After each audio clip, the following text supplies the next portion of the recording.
If you're able, I'd like to invite you to please rise.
Please be.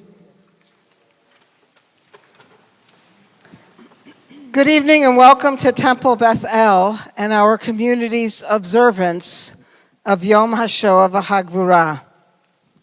A reminder to please turn off your cell phone as our service begins. The siren's wail is well known in Israel. Over the last 18 months, it has been particularly necessary. And on this day, it serves as it does every year at 8 p.m. and 10 a.m. Israel time. The siren calls the nation to attention for those who perished in the Holocaust and those who stood in defiance by resisting the Nazi Empire. On this day, which begins with the sun's setting, we remember 6 million of our people who were slaughtered by the Nazis and their collaborators. And they were slaughtered for no other reason than they were Jews. We owe these 6 million men, women, and children the humility to acknowledge that there but for random factors of time and place we go.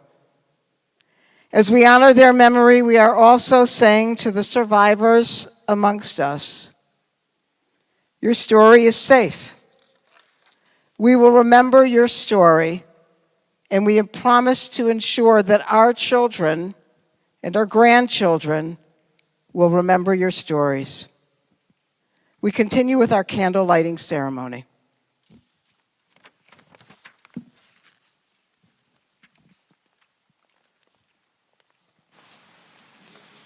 Our candle lighting ceremony. Margit Goldberg will light the first candle with her son, Carl. Be careful.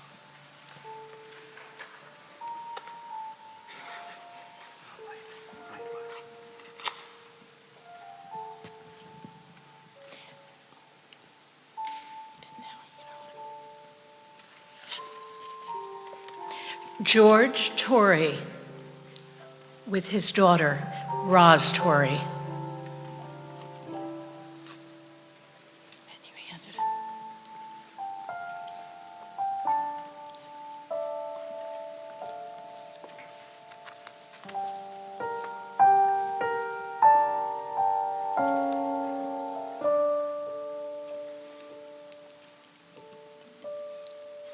And then Jerry Steinberg with family.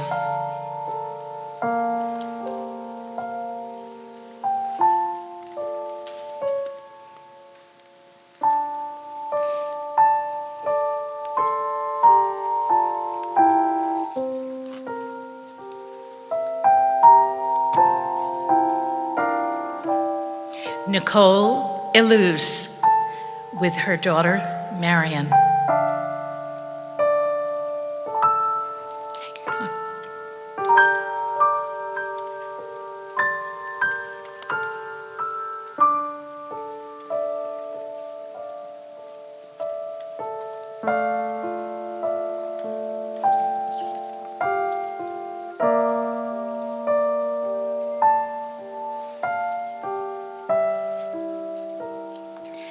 Hannah Perlstein Marcus with her daughter.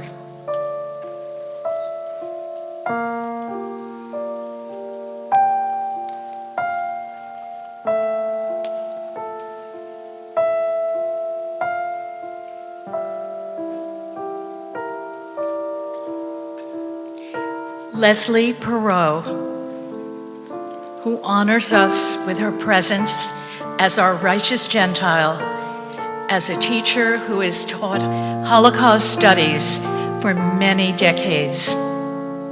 Thank you for being here.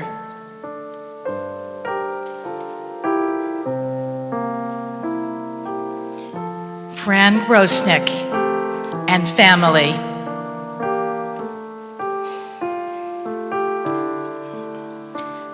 Fran and family light this candle in honor and memory of her dad, David Cohn, who translated and educated children and adults about the Holocaust for many decades, including in Leslie's class.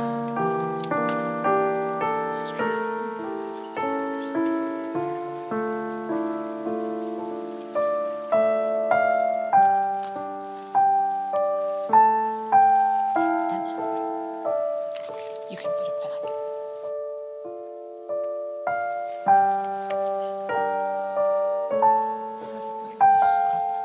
And light. Should I light the last one? Yes, light the last one.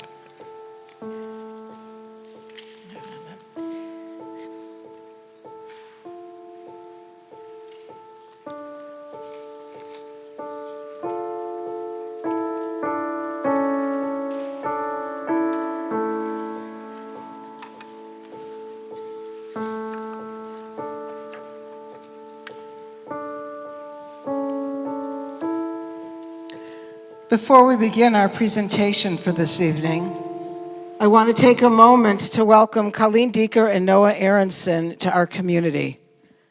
Noah is widely recognized as one of the top touring Jewish performers in the United States. And at this point, Noah is a Ben Bayit in our community. He comes regularly sharing his love of Judaism and Jewish music with our school children in Biyachad. Noah has led services in both Sinai Temple and Bethel, and we're delighted that he's here with us this evening. Colleen Dieker has been a student of music since she was a preschooler. She's a musical prodigy who performs at a high level on a wide variety of instruments: piano, guitar, flute, ukulele, and violin, to name a few. She's also an accomplished composer and arranger. This is Colleen's second visit to our community, and I hope that both Colleen and Noah will return in the future. I also want to thank Rabbi Mark Cohn and Helene Orfici for participating in our program this evening. And funding for this service is provided by the Zachor HaTikva Fund and the William and Lynn Fogel Fund for Holocaust Education of the Jewish Endowment Foundation. The stories of the candlelighters are found, of those who lit candles for us, are found in your program, as are the words to the musical selections for this evening's program. Knowing that there are still 59 hostages being held by barbaric terrorists makes this evening's gathering that much harder. Years ago, when we gathered, we would say, "Never again." And we promised ourselves that we would educate the world so that the atrocities of hate would not be perpetrated on our people again. And then came October 7th and the world's reaction. The response has been a surge in anti-Semitism as opposed to a surge of sympathy. We're reminded that Dara Horn's book, published before October 7th, holds true. People love dead Jews, and they most assuredly do not care for Jews who defend themselves, which is why the story of Anne Frank is far better known than that of the Warsaw Ghetto Uprising. All that is for another time. But tonight's tale is one that combines the horrors and the murdering along with the powerful acts of resistance and intelligence, coupled with good luck and good fortune. The story that we are about to hear is not a standalone for every Shoah story. No one story could possibly be. But by telling individual stories, we remind ourselves of the vastness of unique experiences that fit into a pattern. Within the personal is the communal, and we must remember these stories. Each of these millions of stories is unique, personal, and pertinent. Each of these stories is ours. Tonight we'll follow one family, the Davidovich family. One of those descendants is a personal and dear friend of mine, Deborah Davis Lerner. You'll hear various names in Victor Wishna's adaptation of the book for our telling tonight. I invite you to remember the two main protagonists whom we will follow, Miriam and Irene. They were two of 6 children in their family of origin. They took care of and sheltered 2 of their nieces, Hannah and Leah. All 4 of them survived the war. In 1941, there were 50 Davidovich first cousins. By 1945, there were just 24. For some reason, I can't say it enough. This is but one story. This is but one family. And when the family went to Israel, which some did, they were refugees, returning to our people's home. They were not settler colonialists. And when the family came to this country, they did not take these shores for granted, but embraced America and were and are proud and loyal patriots. This is one story. Tonight, in our hearing this story, we will be part of it and thus responsible to carry it forward. And we are with the millions of us, as we are with the millions of other stories. So none shall have died in vain, and none shall have survived in vain. With great pride and gratitude, we bring to you Victor Wishna's Among the Millions, one story from the Shoah, which is drawn from Deborah Davis Lerner's Standing on Their Shoulders, a Davidovich family history.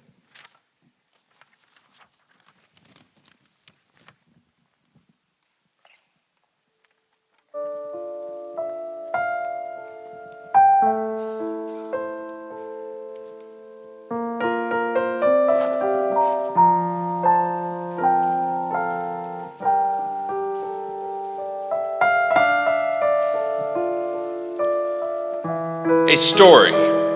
One story. One family. An entire world. This family happens to be from a town called Torin. Perhaps you have not heard of Torin. Well, it is like many other small mountain villages that you have never heard of, nestled in the subcarpathian region in what is now Ukraine, but at the time is still Czechoslovakia. Just a small collection of wooden houses hugging the Rika River. For Miriam Davidovich, who was born here in 1911, it is the known universe. There are 6 Davidovich siblings. Miriam comes second in that order. There's an older sister, Rosa, brothers Zisa, Moshe, and Eliezer, and then her baby sister, Irene, nearly 12 years younger. Miriam adores her mother, Judith. As for her father, Joseph, not so much. He's good for 2 things, she says. Making babies and studying Torah. So Judith keeps the house, raises the children, and also makes a living, selling merchandise from their home and at the market. Torin is a mixed town of 1,000 or so souls with perhaps 100 Jews. Miriam's is a pious house in a frum community with everything that entails. Going to shul, keeping kosher, observing Shabbat and all the holidays. And Miriam attends the town's Jewish school, which happens to be one of the first Zionist schools in all of Czechoslovakia. A young girl at a Zionist school? It is unusual. Many of the Orthodox rabbis condemn the very idea of establishing a Jewish state without divine intervention. But Miriam is taught, and she believes, that God will help those who help themselves. As a teenager, she hopes to immigrate to Eretz Israel. She begins making plans. Mama, there is a new life to be built. But her mother discourages it. Papa, listen. And then her father simply forbids it. And so, as the 1920s pass into the 1930s, Miriam stays at home and helps her mother to raise the younger children, especially Irene. Miriam and Irene are very close. They will become even closer. And the family, like so many other families, remains in Turin and in the nearby towns and beyond, in all the places where their ancestors have dwelled for centuries. The days pass one by one, as they always have, as a darkness, quietly at first, approaches from the other side of the mountains.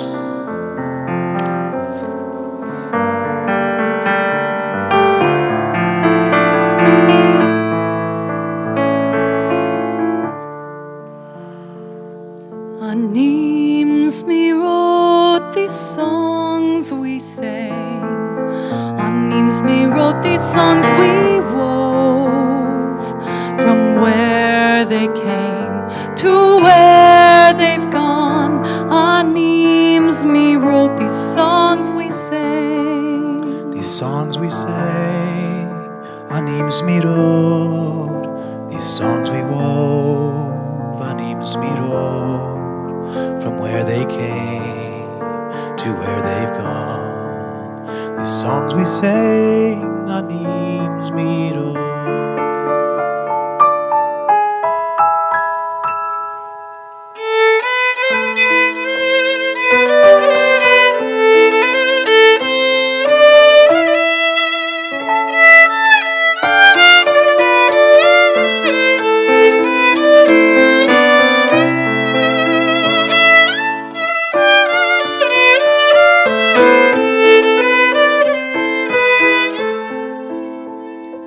Auf in Prippencheck brennt a Feierel und in Stubis heiß. Und der Rebbe lehren kleine Kinderlech dem Halef Beis. Und der Rebbe lehren kleine Kinderlech dem Halef Beis. Gedankse Kinderlech, gedankse Teierel, wo sie lehren do. Sog she noch amol und tage noch amol, komet's Alef O. Sog she noch amol und tage noch amol, komet's Alef O.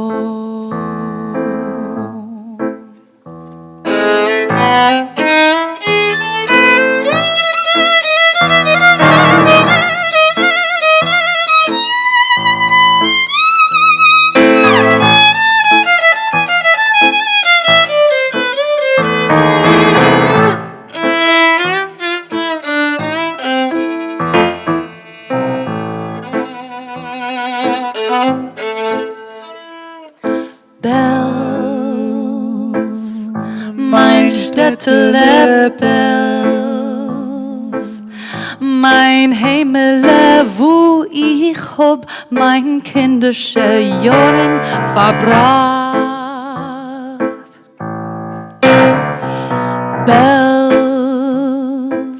mein Städtele Bells, in Ohren Stiebele mit alle Kinderlach dort gelacht.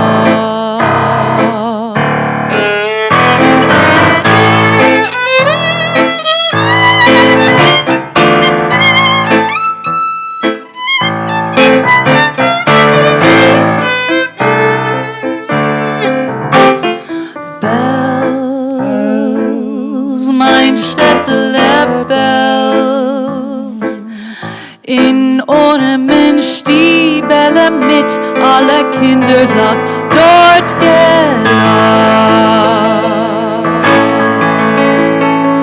These songs we sang on Road, these songs we wove on Road, from where they came to where they've gone. These songs we sang on Road, These songs we sang, these songs we sang, these songs we wove, these songs we wove, from where they came to where they've gone. on Means Me.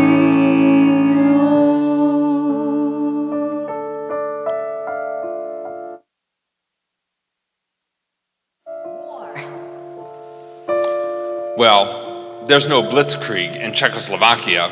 The fate of the country is sealed hundreds of miles away with the stroke of a pen. To appease Adolf Hitler, the British and the French give half the country away in what they call the Munich Agreement. In Czechoslovakia, it is known as the Munich Betrayal. Without firing a shot, Germany annexes the Sudetenland in the west. Hitler's Hungarian allies occupy the east, including Subcarpathia. At first, Jews like the Davidovich family are optimistic. At least the Hungarians aren't the Germans. Or, God forbid, the Ukrainians, those anti-Semites. But the Nazi propaganda has already done its work to inflame the ancient hatred.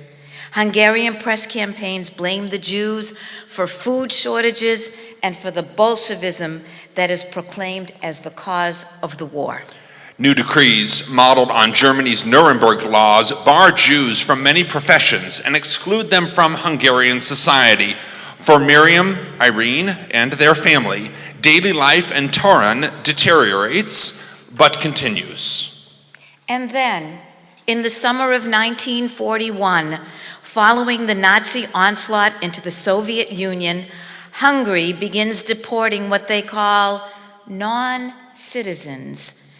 This is anyone without the right documents, including most Jews, regardless of whether they have lived in the region for generations. Early reports of these expulsions have not reached Torun when officers from the Hungarian National Police suddenly entered the town on August 3rd. It is Tisha B'Av, the day commemorating the destruction of both ancient temples in Jerusalem and several other tragic events in Jewish history.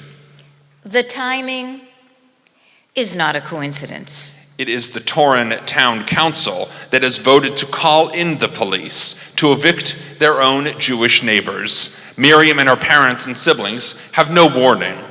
Armed men burst into their home, yelling, beating, dragging, refusing even to allow the family to gather more than a few belongings. Miriam and her parents, as well as Moshe and Irene, who are still living at home, are crammed among dozens of others onto trucks, taken to the nearby town of Khust, and then onto cattle cars. The family is terrified, but they are together. The trip takes 2 days. No food. No water. They are not told that they are going to the Ukrainian border, where Nazi units await. But the Nazis there do not know what to do with thousands of men, women, and children. They order them to march to the border town of Kamenets-Podolsky. A makeshift ghetto is created with several families in each room. There is no organized food supply. Disease spreads. Even the Nazis realize that the situation is not sustainable. Within days, Miriam, Irene, Moshe, Joseph, Judith, and thousands of Jews from Kamenets-Podolsky and surrounding towns are forced again to march. This time, in the chaos, Miriam and Irene are separated from their parents and brother and shuffled toward the back of the miles-long multitude. Hours and hours later, those who have not fallen along the way arrive at an open field dotted with artillery craters. Men are ordered to dig, to expand the craters into massive pits. And then the shooting begins. The Nazi killing squads and their Ukrainian collaborators force everyone to the edge of the pits in front of the guns. A month before Babi Yar, this is the Nazis' first large-scale destruction of a complete community. Old men, young women, children. For 2 solid days, the killing continues, uninterrupted, morning to night. And then, on the evening of the second day, as Miriam and Irene draw closer to the edge of the pits, the shooting stops. why? More than 23,600 people are murdered, including Judith, Joseph, and Moshe. Why? Miriam and Irene are among the statistically insignificant few who are allowed to survive. Why? The Nazis order them to leave the area at once, but warning that if they try to return to Hungary, they might get shot. The sisters are terrified, but they are together.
Miriam and Irene flee the killing fields on foot. Numb from the loss of their family, they can only go back the way they came. But how? How does one continue when all that's known, almost your entire family, is gone in a moment? Does that take courage? Is it even a decision? Is there such a thing as a survival instinct? Does God really help those who help themselves? As if those thousands who just perished had somehow not helped themselves? To Miriam now, it is an obscene thought. Yet all the sisters can do is focus on their own existence and a mission to get to the family they still have left. So they board a train. Yes, a real passenger train back to Subcarpathia, even though they have no money, nothing. For 250 miles, they elude the ticket taker, stealthily keeping one car ahead of him and hiding when he doubles back on his rounds. They do not go back to Torin. Perhaps they can never go back to Torin. But in Hust, they hope to find their oldest sister, Rosa, a widow from before the war, who still lives there with her 3 young daughters. She is there. The girls are there. Chana, age 7. Leah, 5 years old. And little Altarisa, just 2. The joy of the reunion is short-lived. Miriam knows that what has happened in Torin must soon come to Hust. She reconnects with their cousin Natan, who tells them that his brother Herschel has acquired forged baptismal certificates. These could allow them to pass as Christians, at least on paper. Yes, Miriam tells Rosa, it is a lie, but it is also a lifeline. With Irene, she begs their big sister to take her daughters and flee with them to the relative anonymity of Budapest, a city of more than 1 million people and some 200,000 Jews. But Rosa will not budge. What if we are caught? She worries. They tell her, If you stay here, you will be. But Rosa will not budge. Her sisters then plead for her to let them take the children. Eventually, she agrees to let Hannah and Leah go with their aunts. does that take courage? Is it even a decision? Alta is too young for the journey, Rosa says, and besides, this is only temporary. When the trouble passes, they will all return to Hust, where Rosa is certain everything will be fine, as it has been before. Of course, Miriam and Irene do not know, but they could have predicted. In the years to follow, Hust, long a vibrant center of trade and hub of Hasidic scholarship, is overrun. The remaining Jews are forced into a ghetto and deported to Auschwitz, where they die. Including Rosa and little Alta. Yet all the sisters can do now, 2 aunts with 2 nieces, is focus on their own existence and a mission to save the family they still have left.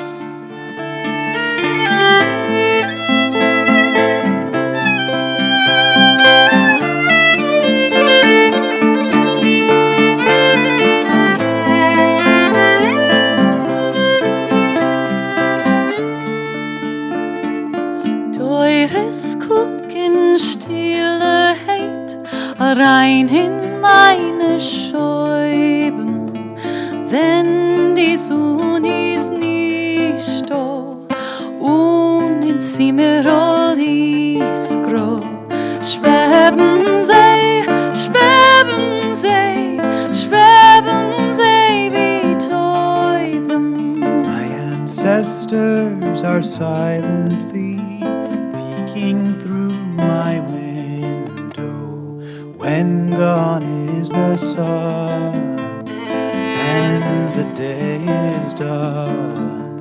Like doves they fly, like doves they fly, like doves they fly as the wind blows.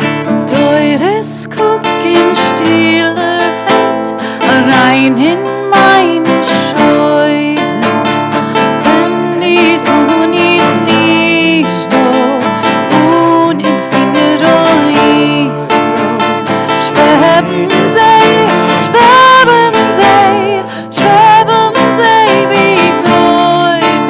My ancestors are shivering, peeking through my window when gone is the sun and the day is done. Like doves they fly, like doves they fly, like doves they fly as the wind blows.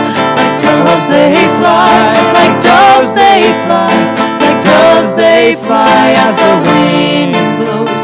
My ancestors are silently peeking through my window.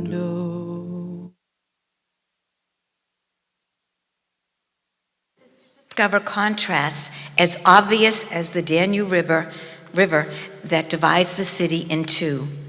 A visitor from another time might note that life on the surface seems relatively normal. Cafes, theaters, businesses that are bustling. But for Jews and other political enemies of the state, conditions are perilous. Mass deportations have not begun, but anti-Semitic laws and forced labor are devastating Jewish life. Miriam and Irene's first concern is to find a safe place for the little girls. They find a Jewish orphanage. The director assures them that Hannah and Leah will be protected there from the chaos of the war. Miriam and Irene must concur. Faith is not a choice. With their false identities in hand, the 2 women go their separate ways in search of jobs, hoping to blend into the wartime workforce. Meanwhile, Hannah and Leah are divided into separate parts of the orphanage, according to their ages. They are not together, but for the time being, indeed for the next couple of years, they are safe. In 1944, the Germans and the war come to Hungary in full force. The girls' orphanage is damaged by a bomb, and Hannah and Leah are evacuated while repairs are made. For a time, they must live in yellow star houses. Unique to Budapest, there are some 2,000 houses throughout the city marked with yellow stars. Each is something of a ghetto unto itself, with at least one entire Jewish family packed into every grimy room. Most of these families will be transferred to the Jewish ghetto as it grows, and then deported to Auschwitz. Hannah and Leah and other orphans are likewise moved to the ghetto. They sleep on the floor with 30 other children, covered in lice, surviving for as long as they can on one slice of bread and 1 cup of liquid per day. But then, instead of Auschwitz, they are returned to the orphanage. Why? Why? Do they dare hope that they will once again be safe here? By October, the Red Army has crossed into Hungary. The government attempts to negotiate a ceasefire with the Soviets, but the Germans intervene and install the fascist, radically anti-Semitic Arrow Cross Party to continue the fight. The Nazis and their new Hungarian allies are losing the war. But there's still enough time. Enough time to exterminate the Jews who remain. There are only a few places in Budapest where significant numbers of Jews still subsist. On Christmas Eve, 1944, Arrow Cross soldiers enter the orphanages. They gather the children, including Hannah and Leah, and force them out into the street. Together with some 20,000 other Jews that remain in the ghetto, they march toward the Danube. As the column of children crosses the bridge to the far side, 3 men on motorcycles pull up alongside. They begin frantically waving their arms at the Arrow Cross guards. The marching stops. The unknown men yell at the guards, pointing to documents in their hands. Russian bombs begin to fall, creating a sense of chaos. The guards order the children off the bridge toward shelter in a bombed-out building. The next day, they are returned to the orphanage. Why? Hannah and Leah do not know. Only years later will they hear the rumors that the director of the orphanage had made contact with a Swedish diplomat, a young man famous for forging special credentials and ultimately saving more than 100,000 Jewish men, women, and children. His name was Raoul Wallenberg. As for the people who make it across the river that day, they are lined up on the bank and then told to remove their shoes. Gunfire rings out. The people fall. Their bodies float away with the current down the Danube. Only the shoes on the riverbank remain. אשרי הגבור שנשרף והציל להבות. אשרי הלהבות שברא בסתירי לבבות. אשרי הלהבות שידעו לחדו בכבוד. אשרי הגברות שנשרף יציל להבות.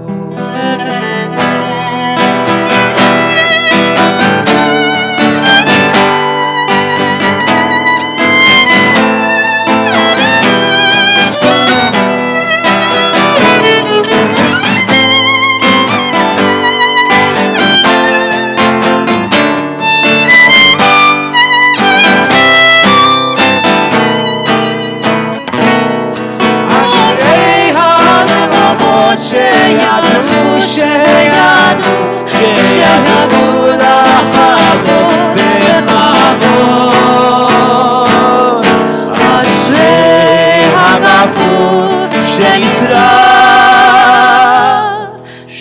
נשרף והסיר להבו.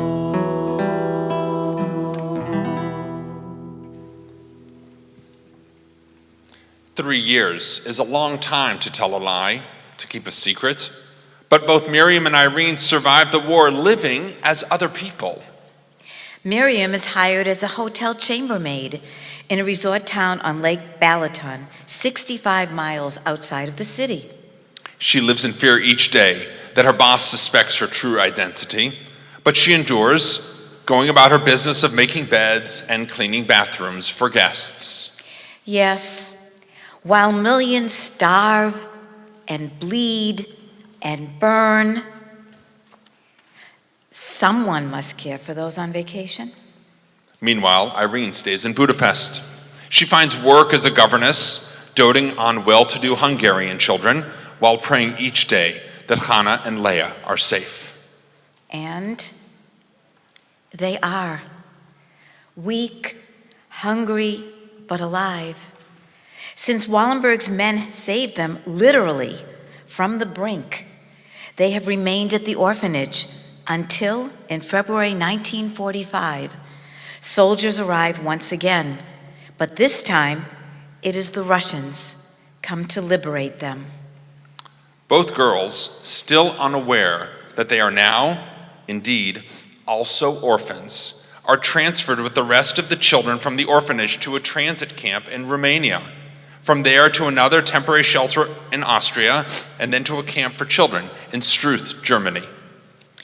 More than 2 years after the end of the war, the sisters have regained much strength. But now Hannah, almost 13, and Leah, 11, are separated again. Hannah moves to new quarters for teenagers. Leah is sent to a children's home in what was once a grand estate of the Warburg family in Blankenese, Germany, outside of Hamburg. Most of the other children she meets there are also sole survivors of their families, with nowhere to go home to. One of the women who runs the Warburg Children's Home is a Jerusalem-born Sabra named Reuma Schwartz. One day she will become Reuma Weitzman, wife of Israeli President Ezer Weitzman, sister-in-law to legendary commander Moshe Dayan. But now she is a 22-year-old kibbutznik who has come to Germany to save as many Jewish orphans as she can and prepare them to make Aliyah. To these children, many of them ghostly pale, their trauma etched on their faces, Reuma becomes a teacher, a surrogate mother. On the wooden recorder that she brought from the kibbutz, she plays songs for the children, songs in Hebrew about Eretz Yisrael.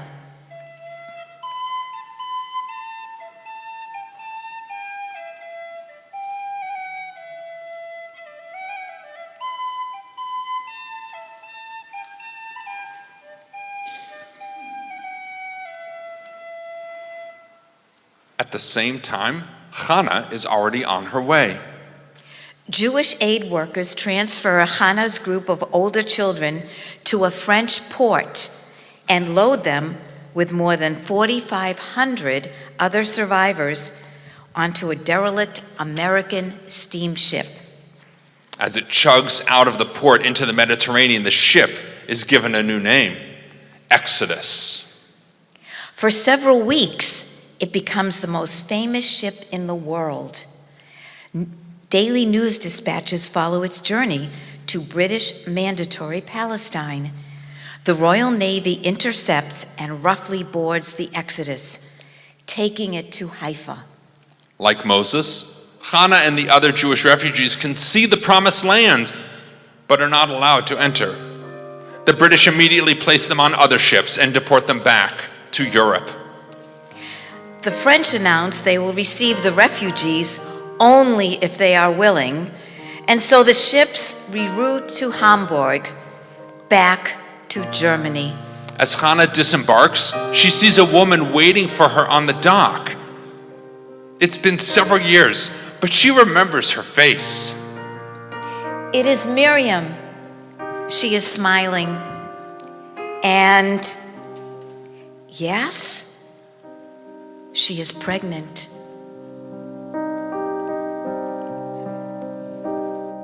יום עוד יבוא, שלום מתעקש, בוכה כאב נושע. יום עוד יבוא, בלי דם ואש, ותמרות עשן.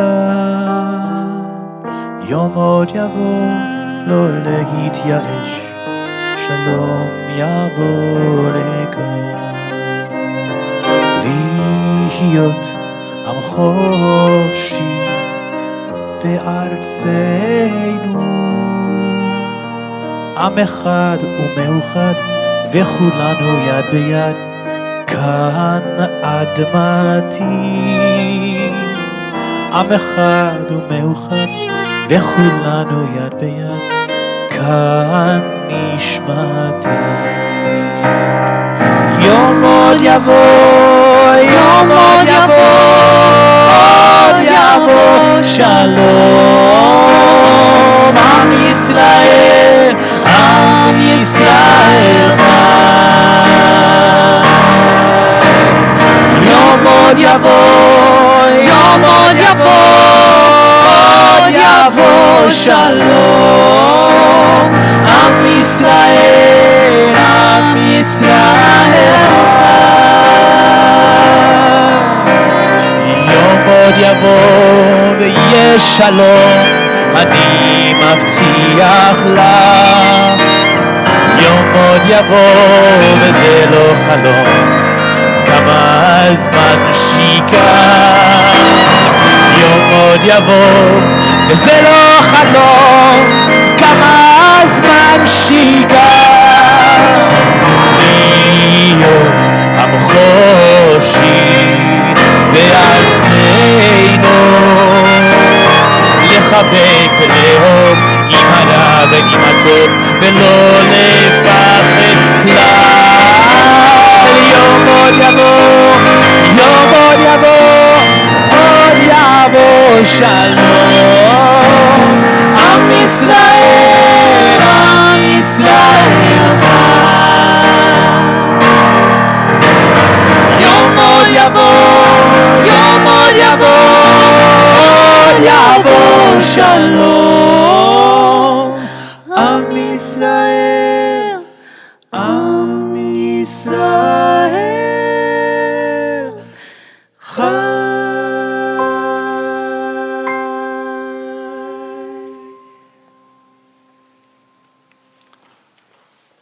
As the Soviets took control from the east, Miriam and Irene had been desperate to escape to the freedom of the West.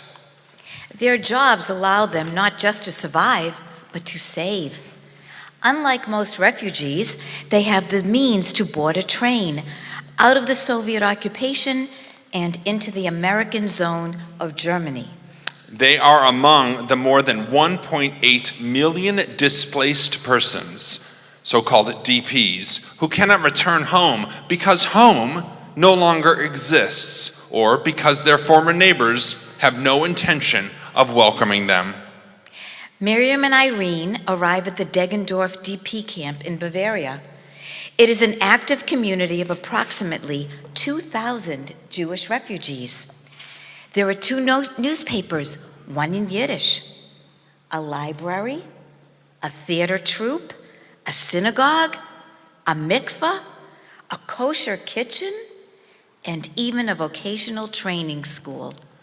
Most DP camps are not so tolerable. Many are built on the sites of former concentration camps with barbed wire, unsanitary facilities, and unsuitable housing.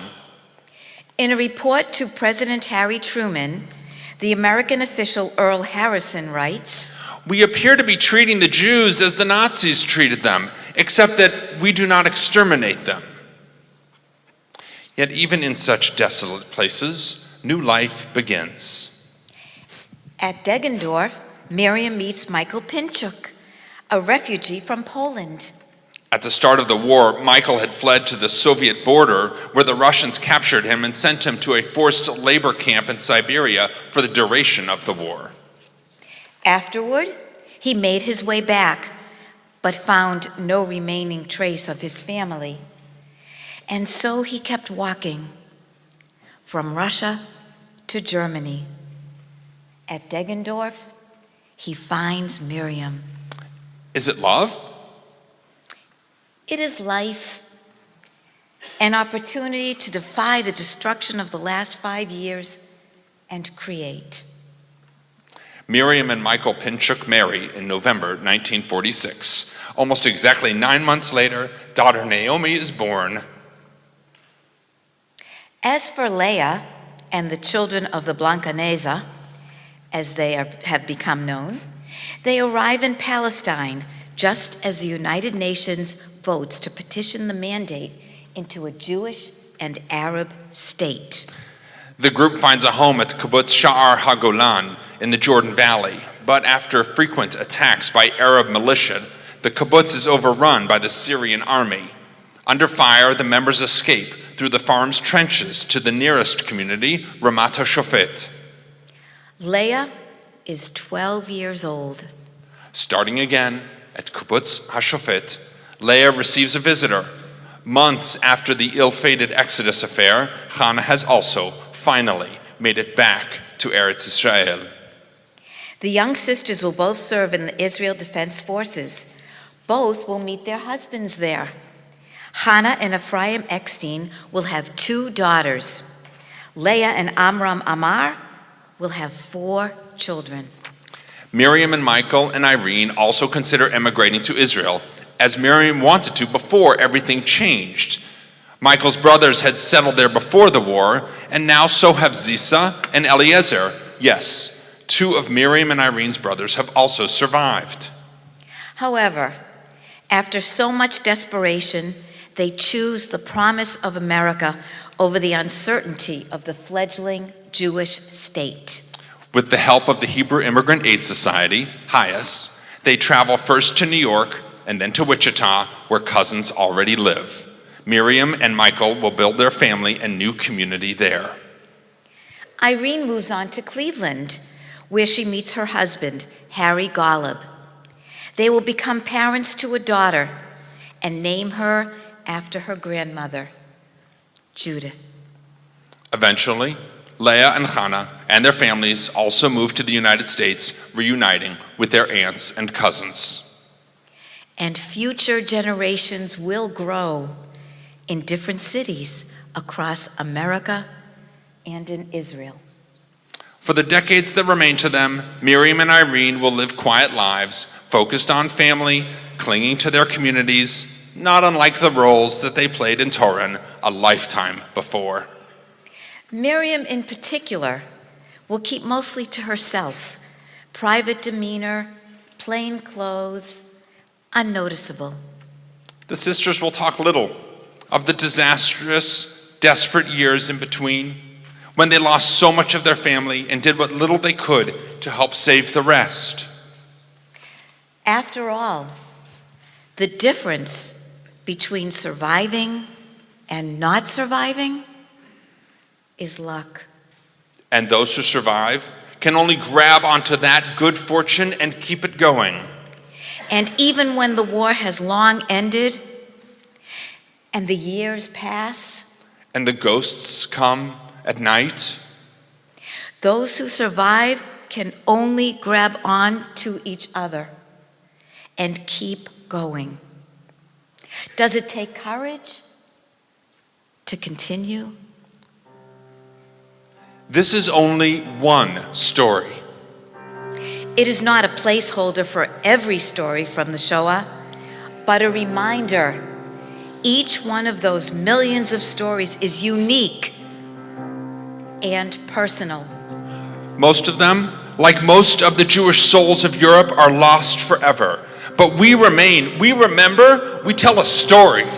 One story, One family, an an entire world.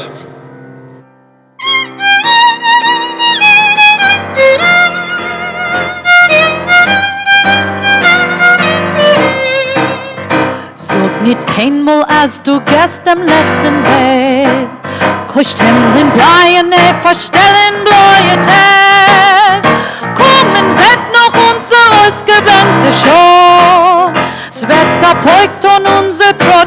seinen da. Kommen wird noch unser Ostergante Show. Sveta pojkt und unser Brot mir seinen da. You must not say that you are walking final way, because the darkened heavens hide the blue of day. The time we've longed for will at last draw near, and our steps as drums will sound that we are here. The time we've longed for will at last draw near, and our steps as drums will sound that we are here.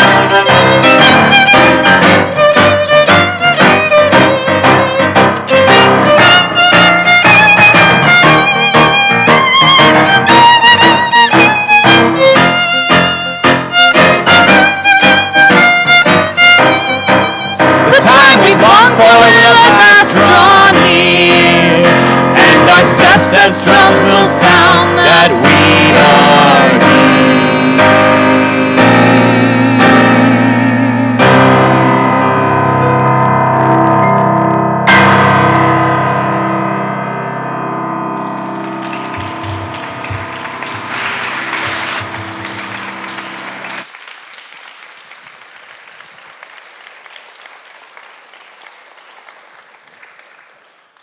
If I could invite you to please rise as Rabbi Jeremy Master is going to lead us in the El Malei Rachamim, followed by Rabbi Shlomo Yaffe leading us in the Kaddish Yatom.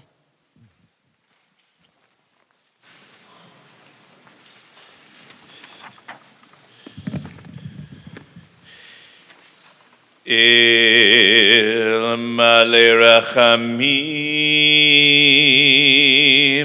Shochin Bamromim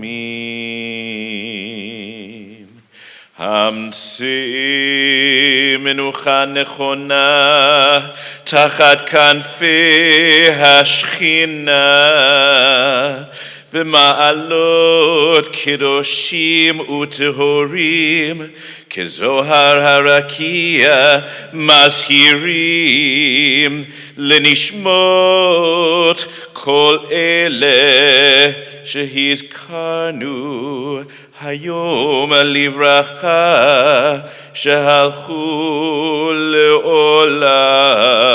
Le'olamam Began Eden Tihye Menuchatam Ana Ba'al Harachamim Hastirem Beseter Kenafacha Le'olamim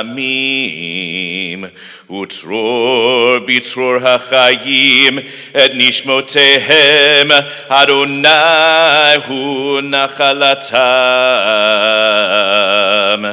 Ve'anuchu b'shalom al mishkevotehem v'nomar Amen.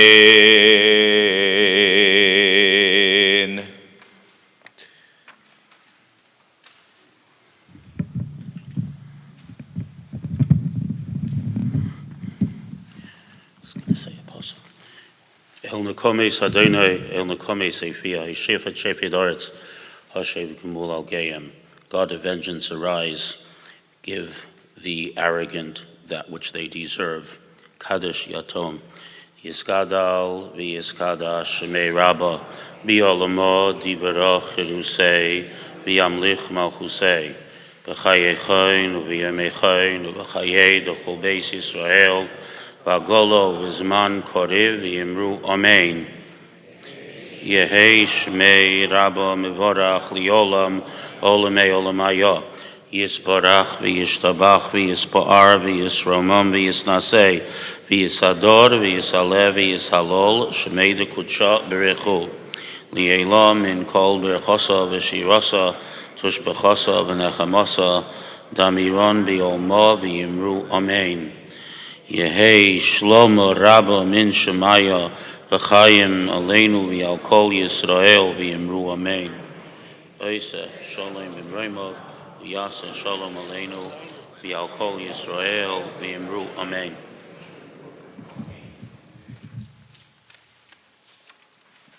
Please be seated.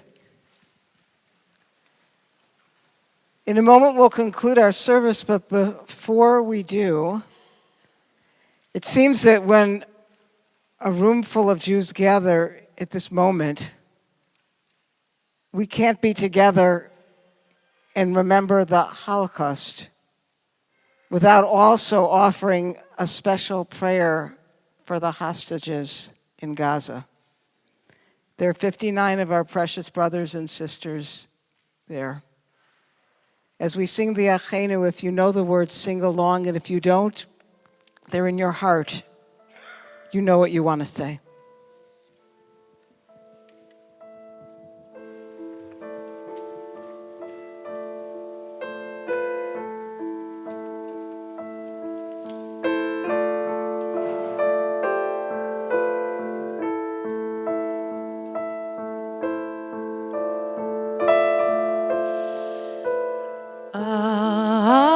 Achenu kol beit Yisrael, Achenu kol beit Yisrael, hanetunim betzara, betzara uveshivya, haomdim ben bayam uven bayabasha. Hamakom Yerachem, Yerachem Alehem, Veyosiem Misora, Vivracha, Umeafen Aleora, Mishibur, Migeurashta, Barakala Uvizman Karim, Hamakom Yerachem, Yerachem Alehem, Veyosiem Misora, Vivracha, Umeafen Aleora, Mishibur, Migeurashta, Barakala Uvizman Karim.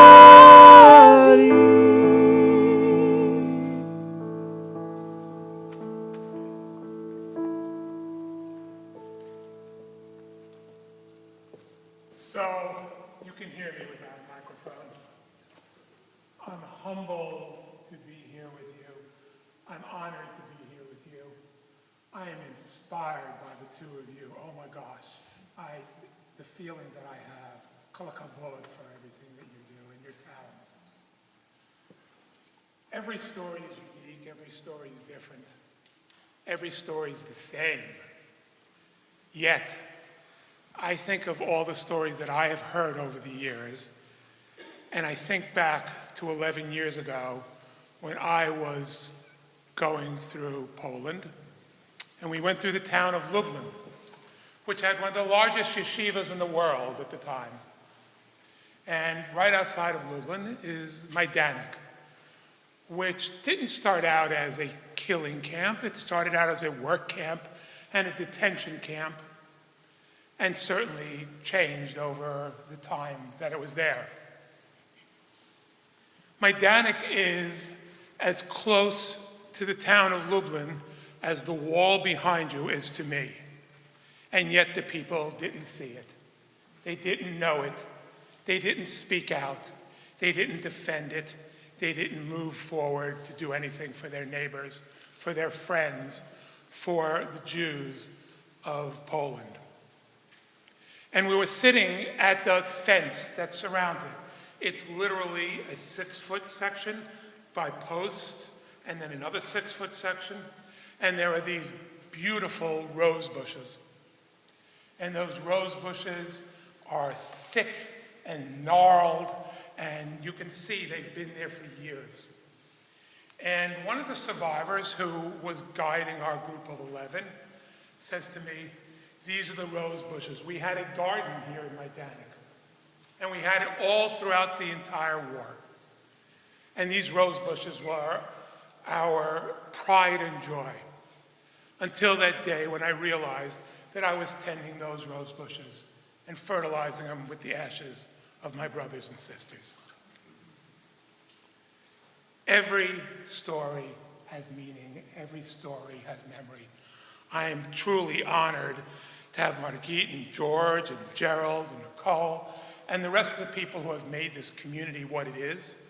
who have helped build the sensibilities, have hopefully helped build the memory of this community, because community and memory are inseparable. Together, we support and honor survivors, not because they endured history's worst atrocity, because they tell us and remind us what resilience and humanity looks like. They deserve more than our reverence and our memory.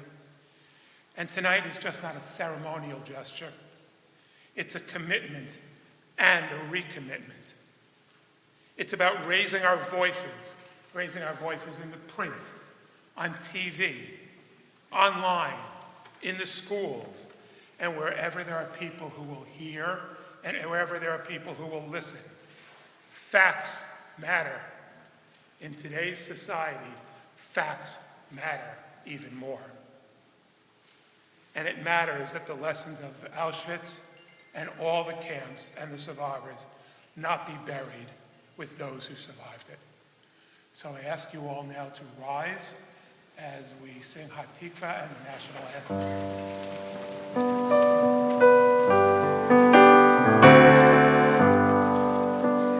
Oh, say, can you see by the dawn's early light what so proudly we hailed at the twilight's last gleaming, whose broad stripes and bright stars through the perilous fight o'er the ramparts we watched were so gallantly streamed, and the rockets were clear, the bombs bursting in air, gave proof through the night that our flag was still there.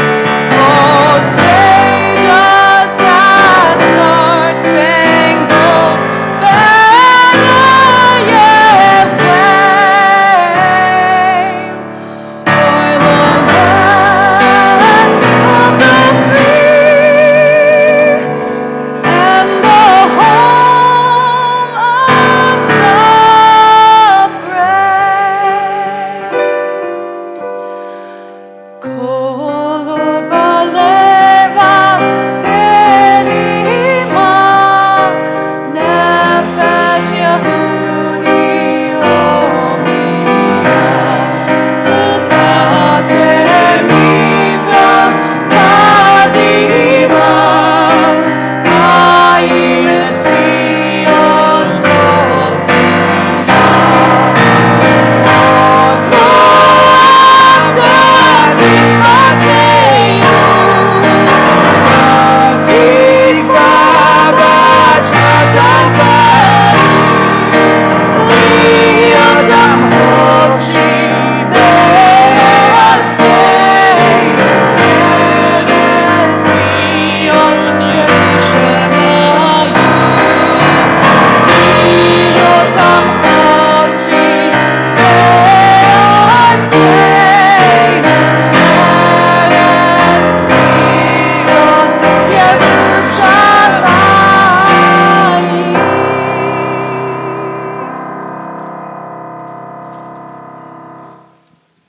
This concludes our program. Thank you all for being here this evening. Lila Tov.